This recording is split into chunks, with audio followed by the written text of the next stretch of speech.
जय गौरी शंकर, जय गुरु माँ। बेड टाइम स्टोरीज़ में आपका स्वागत है। आज फिर लेकर आई हूँ गणेश जी की एक और कहानी। जैसे लक्ष्मी जी को धन की देवी कहा गया है, वैसे ही धन जो खजाने हैं उसके इंचार्ज कैशियर या खजांची हैं यक्ष, एक यक्ष, और उन यक्ष का नाम है कुबेर। तो एक बार की बात है, कुबेर में बहुत घमंड आ गया। उन्हें बड़ा घमंड हो गया कि मेरे पास इतना बड़ा महल है, मैं तो माँ लक्ष्मी के बाद धन का ओवरऑल इंचार्ज हूँ, तो मेरे पास बहुत धन संपत्ति है। यहाँ तक कि रावण के पास जो पुष्पक विमान था जिसमें वो सीता जी का हरण करके लेकर आया था उन्हें, वो पुष्पक विमान भी कुबेर के ही पास था और कुबेर से ही छीन के रावण ले गया था। कुबेर रावण के सौतेले भाई थे और बहुत बड़े भक्त थे भोलेनाथ के। तो जब कुबेर में ऐसे घमंड आ गया कि मैं बहुत धनी हूँ, मेरे पास सारे ऐश्वर्य की चीज़ें हैं, मेरे पास बहुत धन संपदा ऐशो आराम का सब कुछ है, तो मन किया दिखावा करने का। घमंड होता है तो अगली चीज़ दिखावे का ही दिल करता है। तो उन्होंने सोचा कि मैं अपने इष्ट, अपने प्रभु भोलेनाथ और माँ पार्वती को खाने पे बुलाता हूँ और फिर उन्हें दिखाऊंगा कि देखिए मेरा कितना आलीशान महल है, कितना कुछ है मेरे पास। अब भोलेनाथ ठहरे अंतर्यामी। जब पहुँचे कुबेर भोलेनाथ को खाने का न्योता देने, तो भोलेनाथ ने कहा मैं और माँ पार्वती जाके क्या करेंगे। भोलेनाथ वैसे भी औघड़ दानी सन्यासी, उनको सांसारिक चीज़ों से ऐसा कोई लगाव तो था नहीं। तो उन्होंने कहा मैं और माँ पार्वती तो नहीं आ पाएंगे। कुबेर उदास हो गए। तो उन्होंने कहा ऐसा करो, तुम मेरे पुत्र गणेश को ले जाओ और उसको दावत खिलाओ। कुबेर खुश, गणेश जी को साथ लेके चल दिए।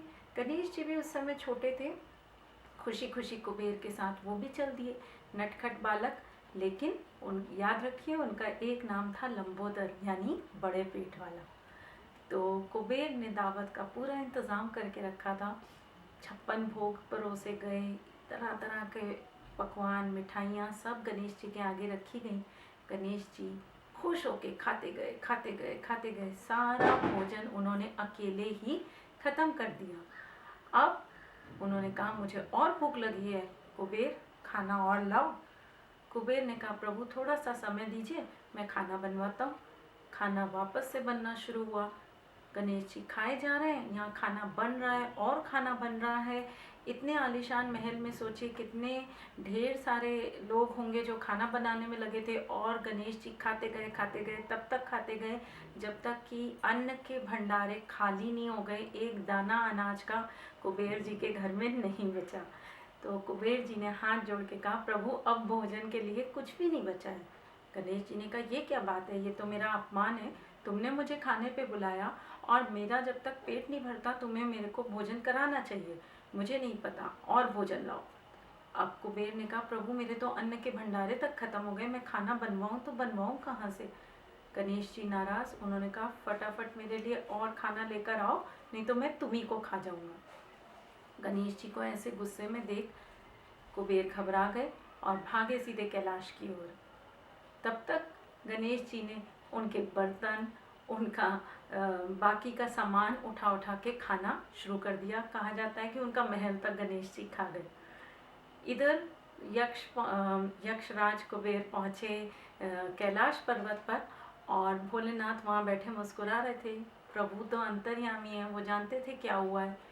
तो कुबेर ने भोलेनाथ को देखते ही हाथ जोड़े और कहा प्रभु मैं दिखावा करने चला था आपके आगे, ये भूल गया था कि जो भी मेरे पास है सब आप ही का दिया हुआ है, तो मैं हाथ जोड़ के माफ़ी मांगता हूँ, मुझसे गलती हो गई, मुझे माफ़ कर दीजिए। भोलेनाथ ने उन्हें माफ़ किया। फिर उन्होंने कहा कि प्रभु लेकिन क्या करें, बड़ा कष्ट है, अनाज बिल्कुल घर में ख़त्म हो चुका है और गणेश जी की भूख अभी तक मिटी नहीं है, वो और खाना मांग रहे हैं और मैं उन्हें खाना नहीं दे पा रहा हूँ, तो वो बर्तन खाने लग गए।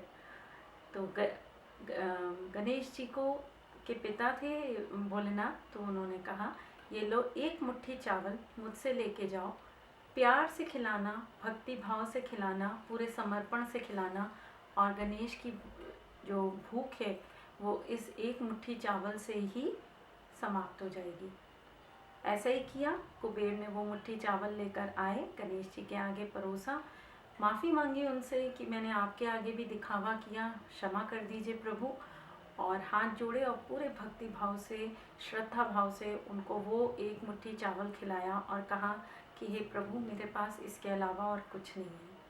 गणेश जी ने वो चावल खाए और चावल खाते ही उनकी भूख एकदम मिट गई।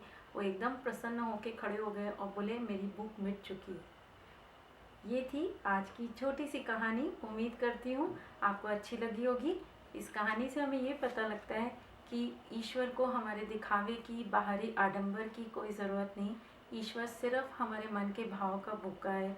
आप उन्हें जितने प्यार से, जितने अपनेपन से, जितने स्नेह के साथ, श्रद्धा भाव से कुछ भी परोसेंगे, वो खुश होकर स्वीकार करेंगे। जय गौरी शंकर, जय गुरु माँ।